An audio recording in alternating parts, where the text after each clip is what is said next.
दोस्तों, कहानी की शुरुआत होती है मंजुलिका के नृत्य से। वो अकेले दरबार के बीच नाच रही थी, पर तभी वहाँ उसके पिता आ गए। वो उसे ऐसे नाचते देख पकड़ लेते हैं। उन्होंने तभी के तभी उसे जिंदा जला दिया, पर ऐसा करने से मंजुलिका मर तो जाती है, पर वो मुक्त नहीं होती। उसने भूत बनकर सबसे पहले उसको जलाने वाले सैनिक को मार डाला। तो कहानी शिफ्ट हुई 200 साल आगे रूप बाबा पर। रूप बाबा और उसका चेला एक घर में जाते हैं। इस घर के बेटे को भूत ने पकड़ लिया था, तो रूप बाबा इस लड़के के भूत को निकालते हैं, पर ये सब का सब झूठ था। इस लड़के ने एक पार्टी में अपने घर में आग लगा दी थी, तो अपने घर वालों से बचने के लिए उसने रूप बाबा को बुलाया और रूप बाबा ने ये सारा झूठा प्लान बनाया कि तुम भूत की एक्टिंग करो, बाकी सब मैं संभाल लूंगा। रूप बाबा ऐसे ही झूठी भूत भगाने की एक्टिंग कर अपने क्लाइंट्स को मुसीबत से निकालता था और पैसे कमाता था। पर एक दिन उसे असली भूत भगाने वाला समझकर बुलाया एक बहुत ही बड़े राजा के साले ने। वो कहता है कि हमारे जीजा जी की बेटी मीरा 1 साल पहले मर गई थी, पर अभी तक उसकी आत्मा यहीं भटक रही है। वो कहते हैं कि तुम हमारी उससे बात करा दो। तो रूप बाबा ने अपनी एक्टिंग करनी शुरू कर दी, पर तभी वहाँ की लाइट्स जल बुझने लगी। राजकुमारी मीरा रूप बाबा के सामने आ जाती है। रूप बाबा पहली बार एक मरी हुई आत्मा को अपने सामने देख डर जाता है, तो मीरा ये सब देख हंसने लगी। वो अपने मामा को कहती है कि कहा था ना मैंने, ये एक फ्रॉड है। दरअसल मीरा और उसके मामा ने यहाँ रूप बाबा की डरने की वीडियो भी रिकॉर्ड कर ली थी। वो उसे धमकाते हैं कि अगर तुमने हमारी बात ना मानी तो हम ये वीडियो सोशल मीडिया पर अपलोड कर देंगे। मीरा और उसके मामा रूप बाबा यानी रूहान को अपने साथ अपनी रियासत चलने को कहते हैं। वो कहते हैं कि तुम बस हमारा एक काम कर दो, उसके बदले हम तुम्हें 1 करोड़ रुपए देंगे। अब इतने ज्यादा पैसों के लिए रूहान उनके साथ चल दिया, पर उनके राज्य में पहुंचते ही सब लोग रूहान को घूरने लग गए। रूहान राजमहल में पहुंचता है, पर जैसे ही वो अंदर जाने लगा, मीरा और उसके मामा कहते हैं कि अंदर कोई नहीं है, महाराज तो गायों के तबेले में रहते हैं। दरअसल वो सभी लोग मंजुलिका के भूत से डर कर राजमहल को छोड़ चुके थे। वो पूरा शाही परिवार तबेले में रहता है और वो सभी के सभी कोई अमीर राजा वाजा नहीं, बल्कि फटीचर गरीब हैं, जिनके पास खाने के लिए भी कुछ नहीं था। तो रूहान मीरा से पूछता है कि तुम्हारे पास खाने के लिए तो कुछ है नहीं, तुम मुझे क्या दोगी? मीरा ने कहा रात तक रुको, तुम्हें सब पता चल जाएगा। तो रात को रूहान की मुलाकात होती है उनके राजपुरोहित से। राजपुरोहित ने रूहान को कहा कि मेरे पूर्वज आपका सदियों से इंतजार कर रहे थे। वो तीनों महल के अंदर जाते हैं। रूहान को अजीब अजीब चीजें दिखने लगी, वो डर जाता है, पर तभी उसके आगे यहाँ के राजकुमार दिबेंद्र नाथ की तस्वीर आई। राजपुरोहित रूहान को कहता है कि तुम इन्हीं के पुनर्जन्म हो। राजपुरोहित ने रूहान को इस राज्य के इतिहास के बारे बताया कि राजकुमारी मंजुलिका यहाँ के राजा की इकलौती संतान थी। वो हर चीज में अव्वल थी। उसे पता था कि राजा का सिंहासन आगे चलकर उसी को मिलेगा, पर फिर राजा को अपनी एक दासी से मिला उनका पुत्र दिबेंद्र नाथ। जन्म से ही राजा को दिबेंद्र प्यारा था, पर मंजुलिका हमेशा उसे जलती थी। राजा ने जल्द ही दिबेंद्र नाथ को अपना नया उत्तराधिकारी घोषित कर दिया, पर उसी राज जलन के मारे मंजुलिका दिबेंद्र को मार डालती है। राजा ने गुस्से में मंजुलिका को जला डाला, तो मंजुलिका का भूत उसी रात राजा को भी जिंदा जलाकर मार डालता है। राजपुरोहित के पूर्वजों ने इसके बाद मंजुलिका को वहीं राजमहल के एक कमरे में कैद कर दिया। भविष्यवाणी के अनुसार राज परिवार से ही पुनर्जन्म लेकर कोई आएगा और वो ही दुर्गाष्टमी के दिन ये दरवाजा खोल मंजुलिका को मारेगा, पर दुर्गाष्टमी से पहले इस दरवाजे के पास जाना भी नहीं। राजपुरोहित रूहान को बताता है कि आप ही वो पुनर्जन्म है जो ये काम करेंगे। रूहान इन बातों को मानकर अपने आप को राजकुमार समझने लग जाता है। तो मीरा उसे कहती है कि देखो, मैं इन भूत वूत की बातों को नहीं मानती, तुम्हें बस ये दरवाजा खोलकर सबको दिखाना है कि यहाँ कोई भी भूत नहीं है, जिसके बाद ये राजमहल कम से कम 1000 करोड़ का बिक जाएगा और तुम्हें तुम्हारे 1 करोड़ मिल जाएंगे। मीरा का परिवार अगले ही पल महल में शिफ्ट हो जाता है। उन्हें लगता था कि रूहान उन्हें मंजुलिका के भूत से बचा लेगा, तो राज्य के लोग भी रूहान के आने की वजह से उन्हें उधार देना शुरू कर देते हैं। वो लोग इन्हीं पैसों से अब महल की मरम्मत कराएंगे। रात को रूहान के साथ सभी राज्य के मंदिर गए। यहाँ वो ऐलान करते हैं कि इस बार दुर्गा पूजा पर मंजुलिका का पुतला राजकुमार रूहान जलाएगा, पर तभी वहाँ वहाँ एंट्री हुई इन 3 पंडितों की। वो कहते हैं कि ये कोई राजकुमार वुमार नहीं है, ये एक झूठा पाखंडी है। पर रूहान ने सिचुएशन को संभाला। वो कहता है कि ओह, ये तीनों तो पिछले जन्म में हमारे नौकर थे, ये हमारी सेवा करते थे, हमने इन्हें संभालने के लिए एक बहुत ही बड़ा खजाना दिया था, पर हमारी मौत के बाद इन्होंने वो खजाना छुपा लिया। रूहान कहता है कि जल्दी से अपने पुनर्जन्म को याद करो ताकि तुम्हें वो छुपा हुआ खजाना याद आए जो हमारी प्रजा का है। अब बाकी सब लोगों ने इस बात को सच मान लिया। वो उनसे पूछने लग गए कि बताओ खजाना कहाँ है। तो रूहान आइडिया देता है कि तुम लोगों को फिर से मेरी सेवा करनी शुरू कर देनी चाहिए ताकि तुम्हें तुम्हारा पिछला जन्म याद आ पाए। यहीं कुछ देर बाद रूहान मंजुलिका की मूर्ति जलाता है और इसी के साथ साथ महल का दरवाजा भी खड़खड़ा रहा था। एक औरत दूर से रूहान को घूरने लग गई। ये औरत मलिका राजमहल में जाती है। उसने कहा कि मैं इस महल की मरम्मत करने वाली कंपनी से आई हूँ, पर मीरा कहती है कि उसके लिए तो कोई और आने वाला था ना। मीरा उस आने वाले आदमी को फोन करती है पर उसका फोन नहीं मिलता। मलिका कहती है वो लंबी छुट्टी पर गए हैं। तो कुछ देर बाद रूहान को एक बहुत ही डरावना सपना आता है। बाहर से उसे मलिका भी देख रही थी। अगले दिन वो महल में मंजुलिका के शस्त्र निहारने लग जाती है। मीरा के मामा ने उसे कहा कि मंजुलिका का निशाना पूरे राज्य में सबसे बढ़िया था, तो मलिका ने भी अपने निशाने से एक मक्खी को मार डाला। यही रात को रूहान का रेडियो अपने आप ऑन हो जाता है। उसके बंद करने पर भी वो बंद नहीं होता। रेडियो में से एक मंजुलिका नाम की औरत बोलना शुरू कर देती है कि मेरे भाई तू यहाँ आ तो गया पर जिंदा नहीं बचेगा, मैं बाहर आ चुकी हूँ, मैं तेरे आसपास ही हूँ। तो तभी दिवेंद्र नाथ की पेंटिंग में आग लग गई। तीनों पंडित बोलना शुरू कर देते हैं कि पक्का ये काम मंजुलिका ने ही किया होगा। रूहान सब चीजों से डर जाता है। वो अगले ही दिन यहाँ से भागने लगा, पर उसका दोस्त टिल्लू आकर उसे बताता है कि हम वापस नहीं जा सकते। हमने जिस क्लाइंट को चूना लगाया था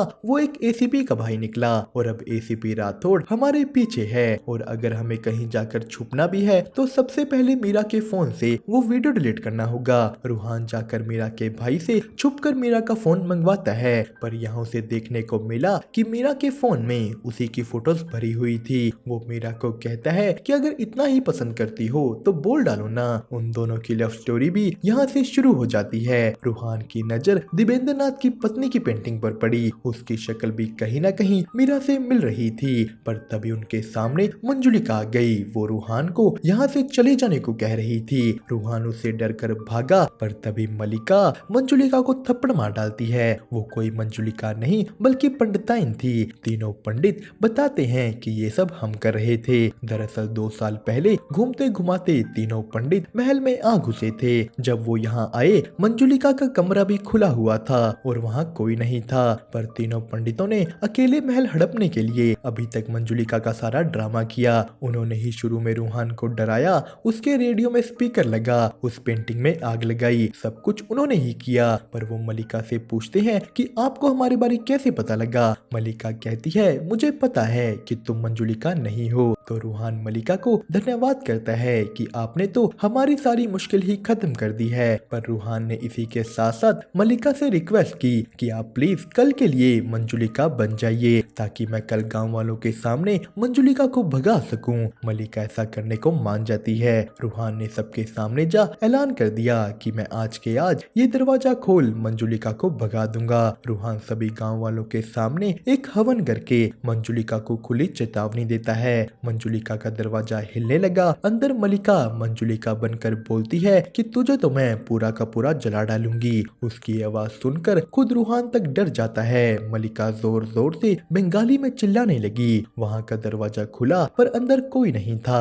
रूहान बोलने लगा मैंने भगा दिया मंजुलिका को। तो कुछ देर बाद वो पुरोहित आकर कहता है कि मैंने दरवाजा खोलने से मना किया था ना, जिस पे मीरा बोली कि पुरोहित जी दरवाजा तो कब का खुला हुआ था। पुरोहित ये जानकर चौंक गया कि अगर दरवाजा कब का खुला हुआ था तो मंजुलिका भी यहीं कहीं है और वो पक्का कोई ना कोई चाल चल रही होगी। तो तभी राजमहल में एक सीक्रेट रास्ता ओपन होता है। ये रास्ता एक खुफिया कमरे की तरफ जा रहा था जिसको भी पूजा पाठ करके बंद कर रखा है। पुरोहित ये देखकर कहते हैं कि हमें तो इसके बारे कुछ नहीं पता, पर राज्य की किताबों में पक्का इसके बारे कुछ होगा, हम वो देखकर आते हैं, पर आप लोग इस दरवाजे के पास जाइएगा भी मत। पर रूहान ये बात नहीं मानता। मानता। वो राजा को अपनी बातों में फंसाता है कि राजा जी, अगर हमने ये दरवाजा ना खोला और बाहर इसके बारे पता चल गया तो आपको कोई उधार नहीं देगा। उधार देने वाले भी आपसे पैसे मांगने आ जाएंगे। आप लोग फिर से यहाँ से निकलकर उस तबेले में गरीबी में सड़ोगे। क्या आप फिर से गरीबी में जीना चाहते हो? राजा कहता है नहीं नहीं, बिल्कुल नहीं। तुम चलो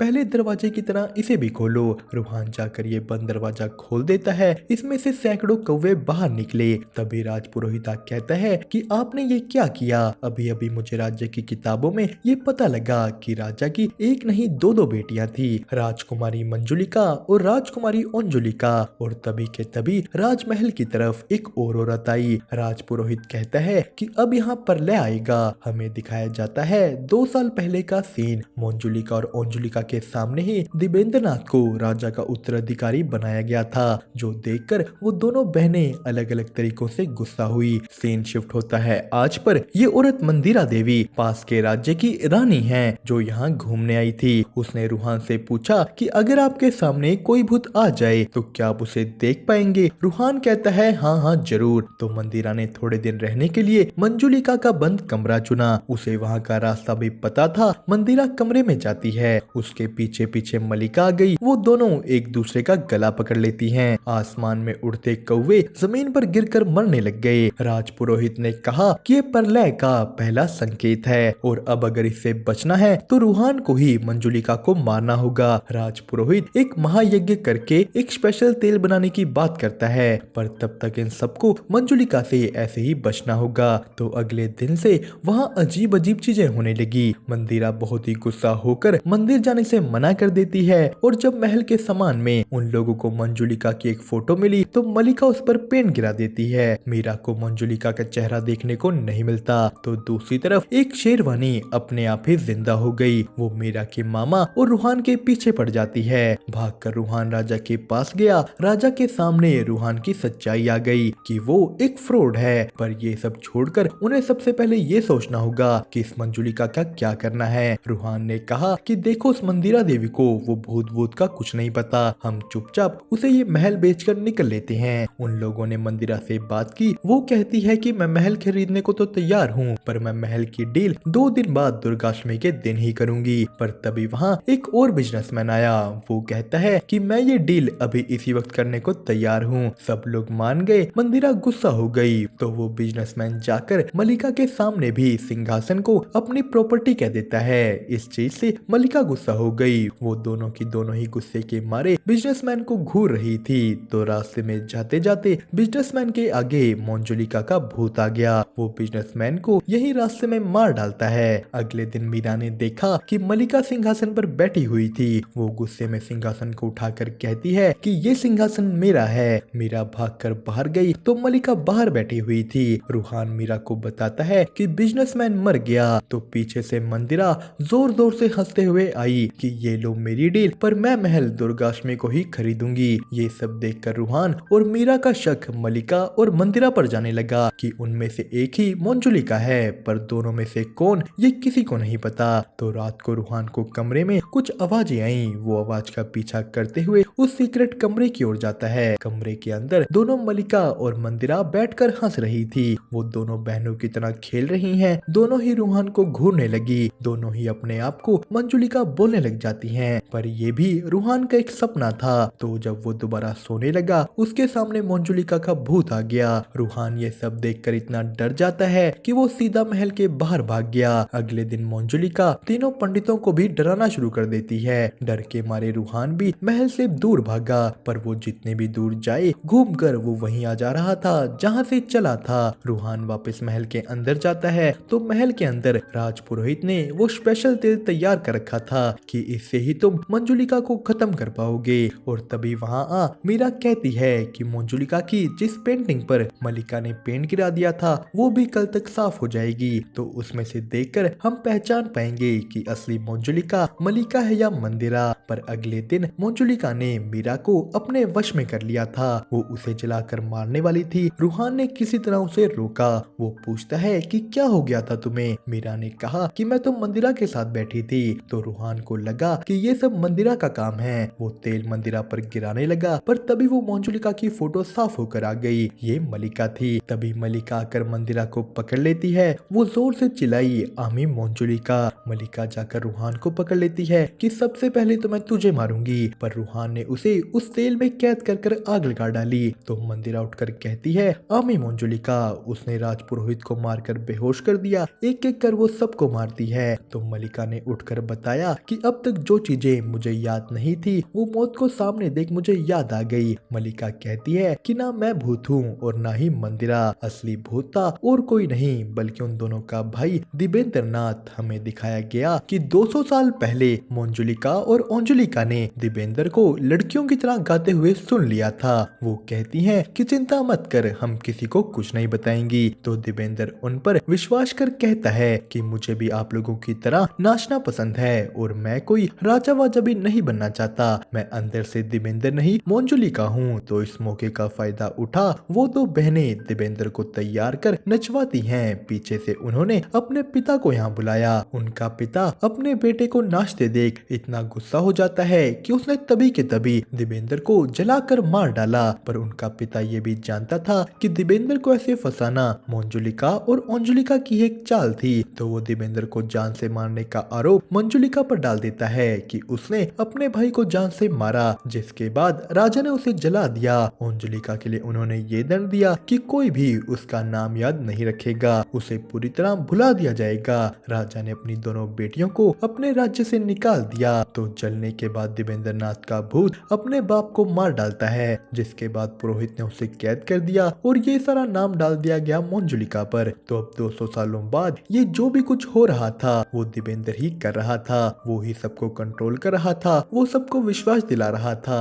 कि मलिका और मंदिरा ही मंजुलिका हैं और अब भी वो अपनी तरह इन सबको जलाकर मारेगा। दिबेंद्र ने वो तेल की बोतल तोड़ डाली, पर गलती से वो नाचते नाचते जा उसी तेल पर खड़ गया। मलिका और मंदिरा उसे फिर से जलाने के लिए आगे बढ़ी। पुरोहित कहता है कि पुनर्जन्म रूहान का नहीं आप दोनों का हुआ है, जला दो इसे। पर वो दोनों रुक जाती हैं। वो कहती हैं कि पिछले जन्म में भी हमने इसके साथ बुरा ही किया था, अब इस जन्म में हम अपनी वो गलती सुधारना चाहते हैं। मंजुलिका और अंजुलिका दोनों ने दिबेंद्र से माफी मांगी। उनकी माफी सुन दिबेंद्र भी रोने लगा। इसी के बाद वो मुक्त हो जाता है। सभी लोगों ने उसके आगे हाथ जोड़े। तो अगले दिन पता लगता है कि मलिका को बचपन से ही इस महल के सपने आते थे और तभी से उसने ये महल रिस्टोरेशन का काम शुरू किया ताकि एक दिन यहाँ तक पहुँच पाए। तो दूसरी तरफ ये औरत मंदिरा नहीं बल्कि एसीपी राठौड़ थी जो रूहान के पीछे पीछे यहाँ तक आई। दोस्तों इसी के साथ ये कहानी हुई यहीं पर खत्म। आपको इसकी एक्सप्लेनेशन कैसी लगी हमें कमेंट करके जरूर बताएं और वीडियो पसंद आई हो तो वीडियो को लाइक और चैनल को सब्सक्राइब करना मत भूलिएगा।